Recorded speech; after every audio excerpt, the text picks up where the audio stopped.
this is this week's demonstration. We're going to be painting a winter landscape scene. The focus of this week is winter, and I'm really excited because as I've said in my blog and as I said on Patreon, I'm a seasonal painter. I like to paint winter when it's winter and summer when it's summer. So I'm really in that wintry frame of mind. So what I'm going to do is I'm going to paint today, and I will be talking about different tips and techniques for painting winter, painting snow. But I want to point out to you that I actually spent a month in 2017, this month of December, focused on snow and winter on our Patreon page. And one of the perks or benefits of membership to you is that those older posts are like the archives, and they are available to you at any time. You can go back anytime you want. I know a lot of people don't realize this, but you can search for topics through keywords. You can filter by month, which is a good way to do it, and that way you can see all the posts in the past. If you have a question, go ahead and look for it on the Patreon page, because maybe we've already covered it, and we did cover snow. So I'm going to put a link in this post here for you today that you can go back and check out all of the posts from 2017 that had to do with winter and snow. So I'm going to get started on today's demonstration. And I'm working from one of my photos. It's not a very good photo, but it was when we had snow here. This is my street, my neighborhood, and this was last year. It's colorless photo. Photos don't do a good job capturing the subtleties and color in a winter landscape in snow, so it almost looks black and white. So I'm going to have to really focus on adding some interesting color, but still making it look like snow. So what I did was I did a very quick, on my little dry erase board, a little thumbnail. This is not necessarily a complete value thumbnail as we've talked about in the past, but it's basically a quick thumbnail that I have taken the information in this photo and I've changed it into a landscape format, which I think will work better.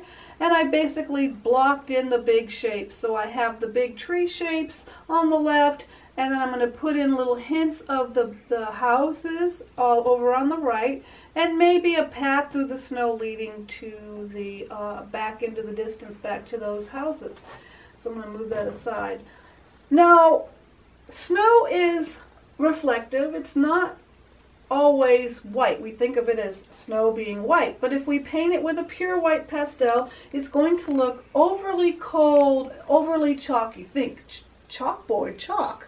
It's not going to be very beautiful. So snow is actually not really white. It reflects the colors of its surrounding. So if you say have yellow in the sky, you might have yellow reflections on the snow. If you have a red building, there might be red reflections in the snow. So it's important that we pay attention to the surroundings and to see what colors we might find in the snow.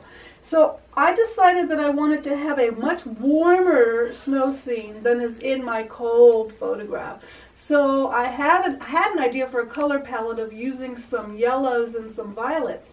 And I wasn't sure how that would work. So what I did was I made a smaller painting. This is just a quick little, I think it's a 6x8 painting where I'm testing out my colors. And I'll often do this if I'm really not sure. And oftentimes I'll do them a lot smaller, but I got a little carried away with my color study, and you know, that's okay too. So now I know I like the way the colors work, so basically I'm going to translate this into a larger painting. So the first thing I'm going to do, and by the way, I'm working on a piece of Margulis Warm Mist. It's not, I don't believe it's available. I think it was available as seconds, and I got some last year.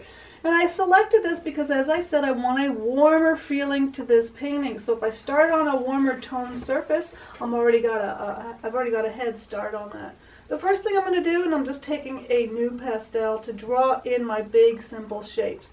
Now I'm going to raise the horizon slightly because I want this to be about a path and the snow leading back into the distance. So I'm going to have a higher horizon. I've got some bare tree shapes over here on the left, so I'll just kind of block them in. And then I've got some distant trees kind of at the horizon line there. And then I have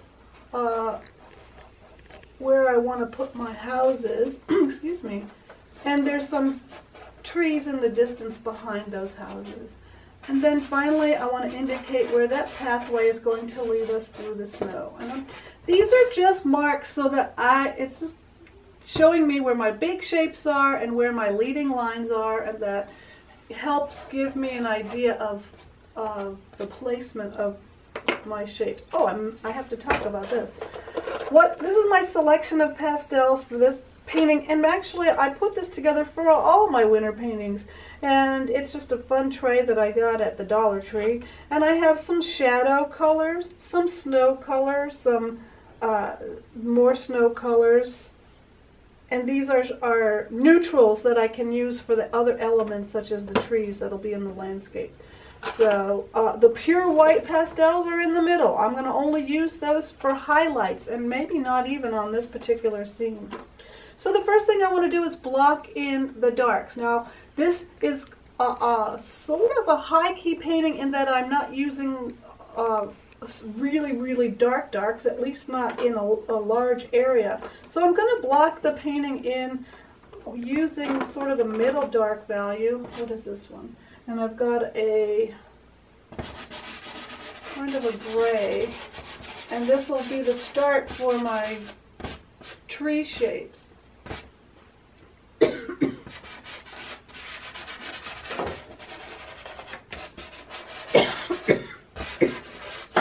I'm going to darken the pathway. I'm going to get a sip of water.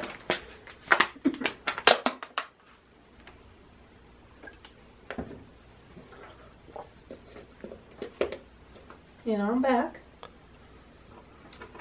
And I want to give another layer of color to those darker areas. And again, when I say dark, this is not very dark, is it? It's more of a middle value. But I want to use it because I'm not going to go super dark. This is a very bright snow scene. I do have some darks in here, and I'm going to ask my assistant to go over and see if you can find the dark blue new pastel, which is the dark skinny one. Just bring me the whole box, because I took it out. I was working on something else. It's good. And I took it out. Now I'm going to put a little more gray in here. Tree shapes. I do want to indicate a few tree trunks in here. So I'm using the darker blue new pastel just for that. And then put a tree trunk right in here. And then I have some dark tree shapes over near the houses and surrounding those little houses. And this is probably as dark as I'm going to go. Now that I've blocked in the darks, the next thing that I want to do is I'm going to lay down some color for this big snow field. Now remember I said earlier that snow is rarely white, and I want to infuse it with some color. So what I'm going to actually do, and this is going to seem really strange, but I'm going to underpaint all of the snow area with a yellow. And what I want to have this do is, I'm going to put some of that up in the sky as well. What I want this yellow to do is hopefully be underneath the lighter colors that I'm going to put on top, so that it will create a much more interesting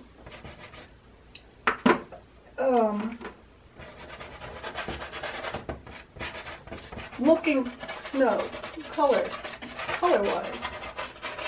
I'm just reinforcing the little dark pathway for right now. Okay, so now I have a layer of pastel pretty much on top of the entire painting. So what I want to do is start to refine areas.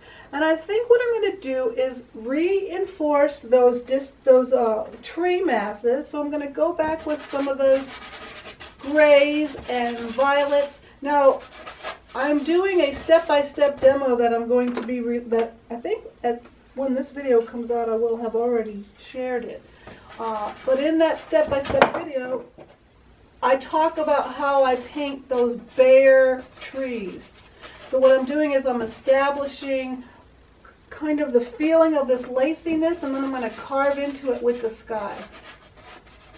But I'm going to go over that more in more detail, step by step, in the step-by-step photo demonstration. This is a color now that I'm putting in some dull blue, find the one I'm looking for, dull blue violets, and this is to indicate those very, very distant trees. So I want them to go back into the distance. Now once I have this in place, I think it's time to work on the sky. And I'm going to put in some color in the sky and start to carve these trees. So my color scheme, if you can't tell already, is a complementary color scheme of purple and yellow.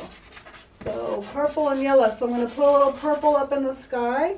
I'm going to hang on to that guy because I'm going to use it again. And then I'm going to put a very light yellow up in the sky. But I want to make sure that the yellow I use is going to be a warmer yellow. And I'm going to show you the difference.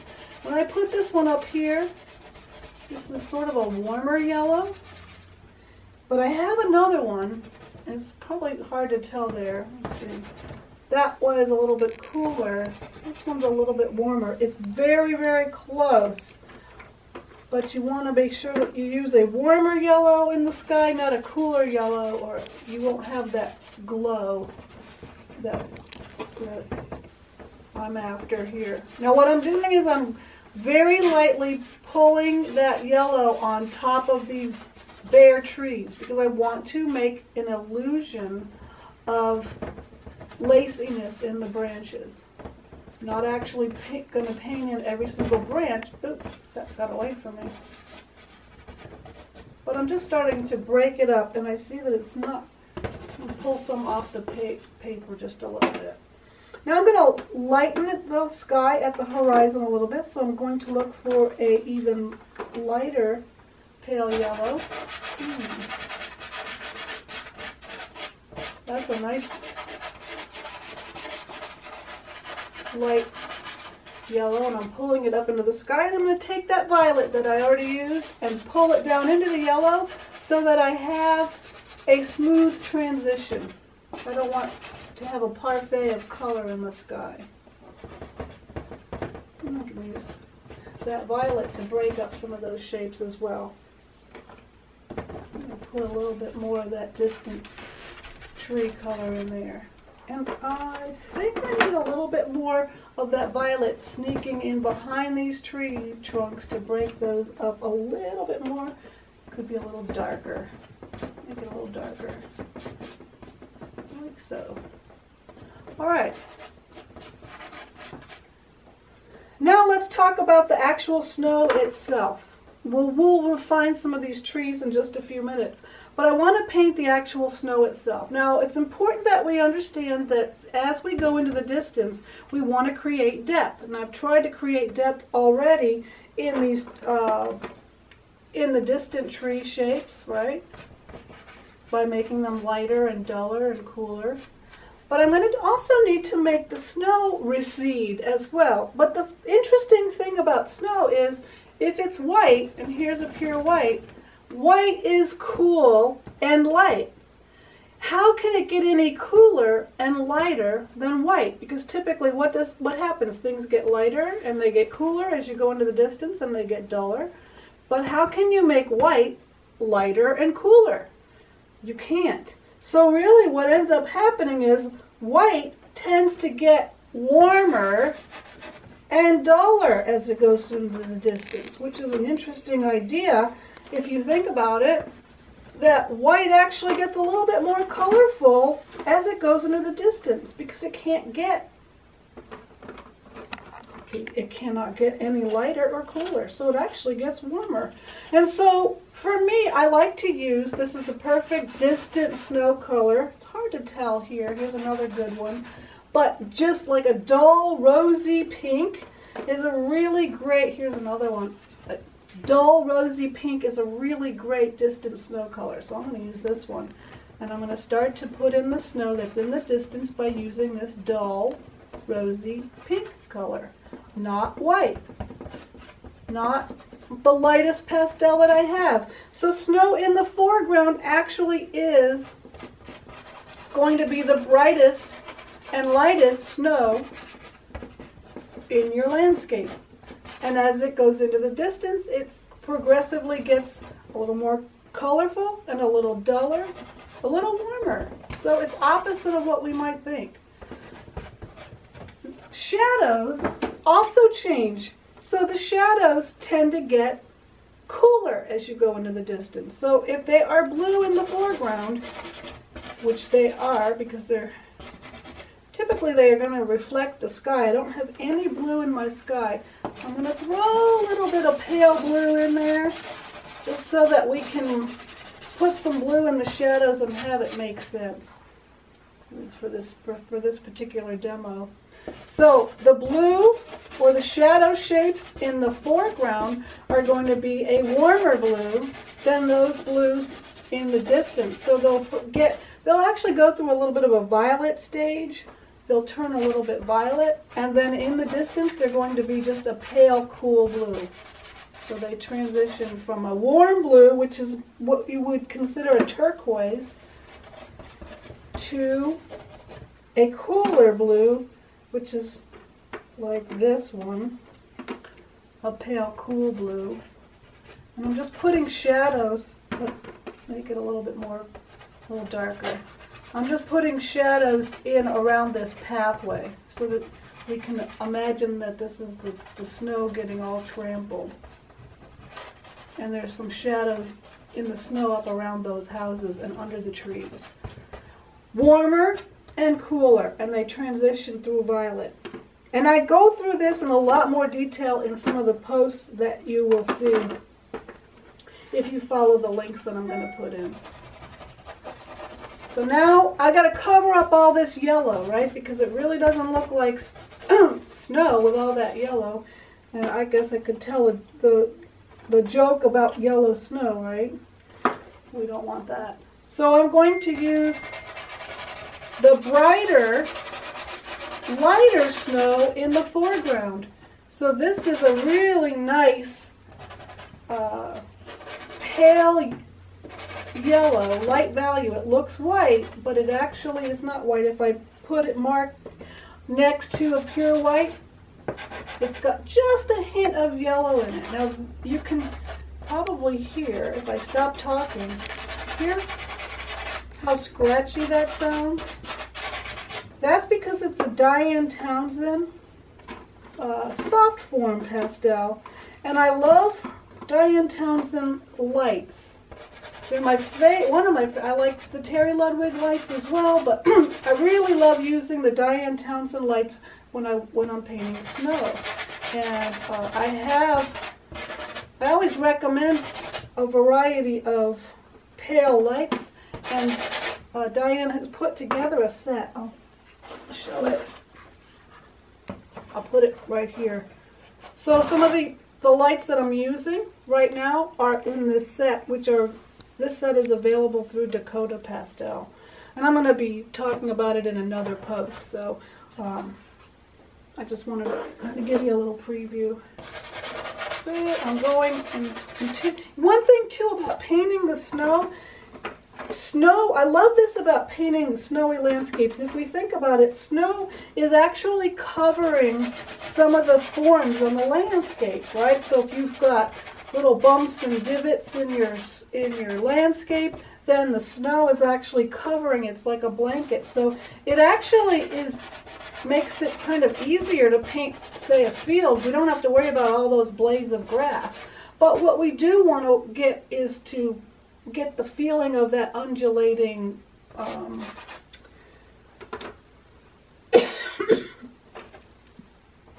what am I trying to say?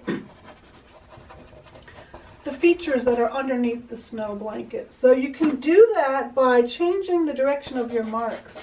So say I have this hillside going this way, I'm going to paint my marks, my pastel marks, going over the contour of those little hills. I think that might make sense, right? And remember, what happens, it gets lighter and duller and warmer into the distance, so I'm not going to use that white, the really bright white in the distance. All right, now the next thing I want to do is I want to kind of reinforce, darken some of these shadows here, and I'm probably not going to get to finish this demo because I don't want this video to go too long. But what I do want to do is show you how I put in the little buildings. And a lot of times we stress about putting structures into our landscapes, you know, and the thing is, if it's in the distance, all it is a collection of shapes. So I'm just taking my pastels and I'm making marks, just marks. And these marks are going to suggest the shapes that are in the distance. And so there's some windows, so I'm going to just make a couple of marks with a harder pastel to suggest the windows. There's snow on the roof, so I'm just going to make another mark to suggest the snow on the roof. I can refine this a little bit more, but I don't want, here's the thing I don't want to do, is I don't want to get too fussy with it, because if I get too fussy, then it becomes an architectural drawing rather than a suggestion of buildings in the distance. So basically it's just a matter of making a few marks and leaving it alone. Now, if I wanted to create the illusion of falling snow on this scene, because that's what I have in my study, I would have to actually lay the painting flat, take a pastel and something sharp like a palette knife or anything like that, and you just simply shave. I have done another video showing this, but I can easily make this scene snow, but you lay it flat and you shave the pastel, let the dust fall, and then press it into place with a piece of glassine paper. Alright, so what I'm going to do is I'm going to take time to stand back from this painting to see what areas I need to refine. Where does the eye go, and is it going where I want it to go? And when I finish the painting, I will put it in the comment section so that you can see the marks that I made. But I wanted to see how I get started, how I interpret a winter reference photo, and warm it up into a more interesting snow scene. So I hope you found this video helpful today.